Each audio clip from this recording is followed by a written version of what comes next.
Hi, I'm Noah Bradley and welcome to Handmade House TV, episode 16 today. Sweet 16. It's going to be a good one. Stay tuned.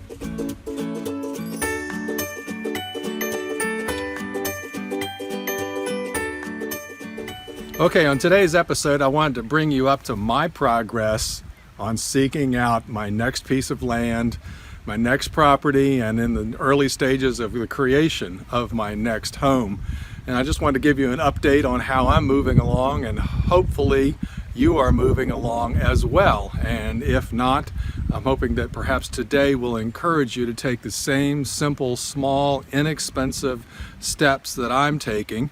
One of them is that I'm looking for land.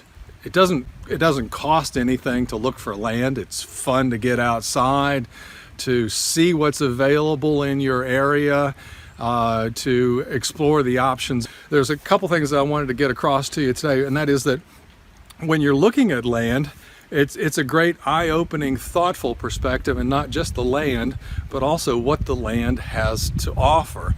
What is it about the land that's telling you what the house should be on the property? And with that, let me switch you over to a couple of things that I'm observing on this particular piece of land that I'm standing on. By the way, I'm in front of a rock outcropping that's on this property. But hold on a second, let me switch over to a different place. So if you notice behind me here, you see tucked in the woods here is a pile of sweet rocks. Notice the angles on it, the nice faces, the nice sizes of them, cornerstones, beautiful color. That's a find. That's a find to have on the property. And if you find the stone there, and then you go around your area, and you notice that there are stone chimneys and stone houses, well, that's a good indication of perhaps you should build part of your house with what the land has to offer, to what the area has to offer. There's also an abundance of trees everywhere I look, wonderful trees, straight trees with a variety of different species. And of course I admire trees, I love trees, I hug them, and I ponder and I wonder, these are my resources. I have stone available and I have trees available. And this is what mankind has been looking at in the United States for years in order to build their own homes. And certainly there's dirt on the ground where one could build a sod house, and those out in the prairies would build where they didn't have access to stone and to trees, would build sod houses. And of course there's nothing more wonderful than those adobe houses located out in the arid southwest of the nation. But of course you wouldn't build an adobe home here in the majority of the continental United States. You would make use of the resources that you have. We have trees, and we have stone. We have our wonderful ancestors to look back to, that they had this same opportunity that we have today with the log and the stone.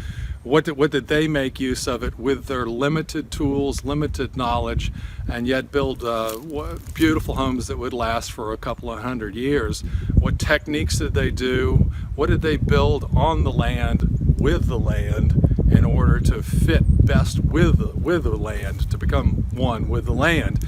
And I look around, and what happened is that we had the European culture came in, the English and the Germans came in, where they had a limited amount of trees and timber to work with, and they did a lot of work with axes and with saws and created timber frames. And then we had the Scandinavian influence that came in to work with logs to build round log structures, and those two cultures came together and came up with the best system of building a home, which is the traditional way of building a log home.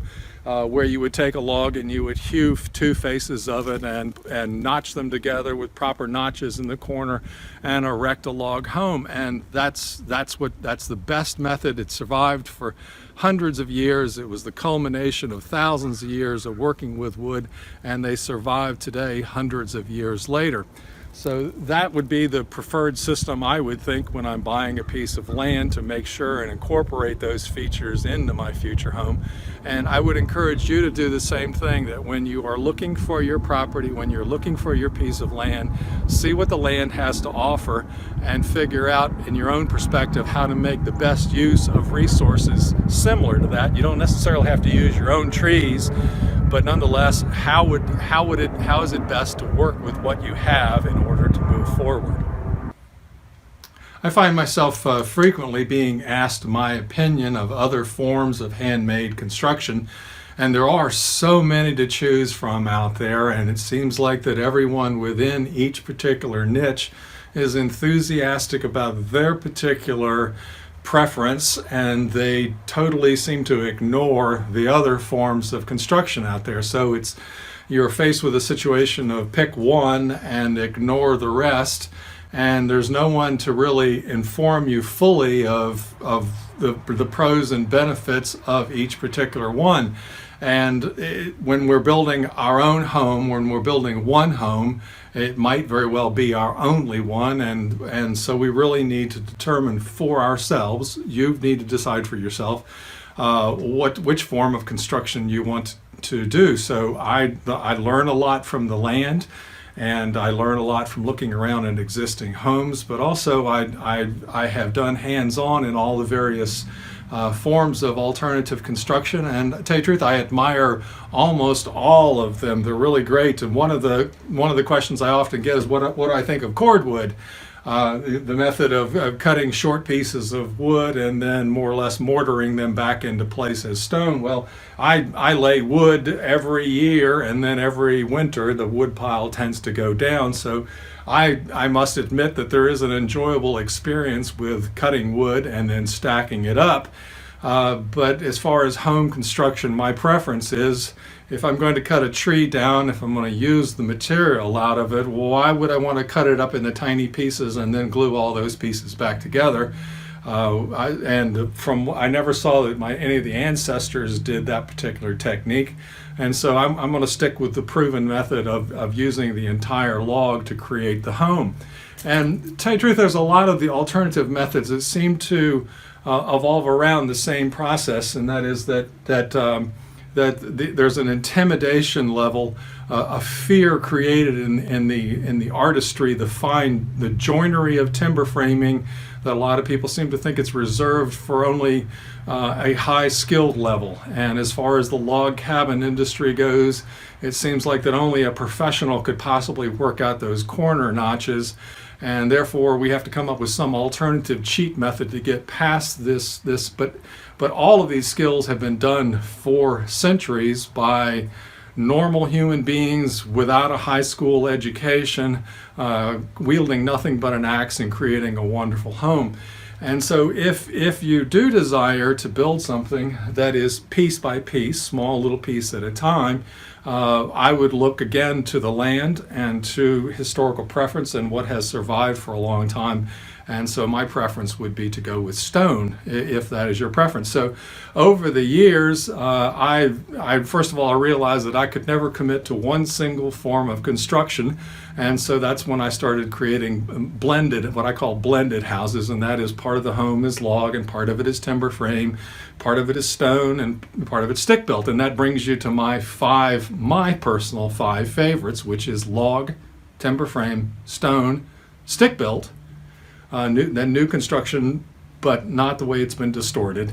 And also the new ICFs really fascinate me. I have some experience with that, the insulated concrete forms. And I hope to demonstrate all of those forms of construction for you in the coming years. But again, I seem to be getting a lot of emails and comments that people want to see me, they want to see me sweat, they want to see me bleed, they want to see me work, they want to see me actually create something. And I realize that filming sitting in front of a computer looking at one photograph at a time is not the most entertaining educational experience for you. So what I've come up with, and I'll be making the full announcement in the coming weeks, is that I am on the side. I am creating a log cabin course right now. I'm calling it the Log Cabin Academy.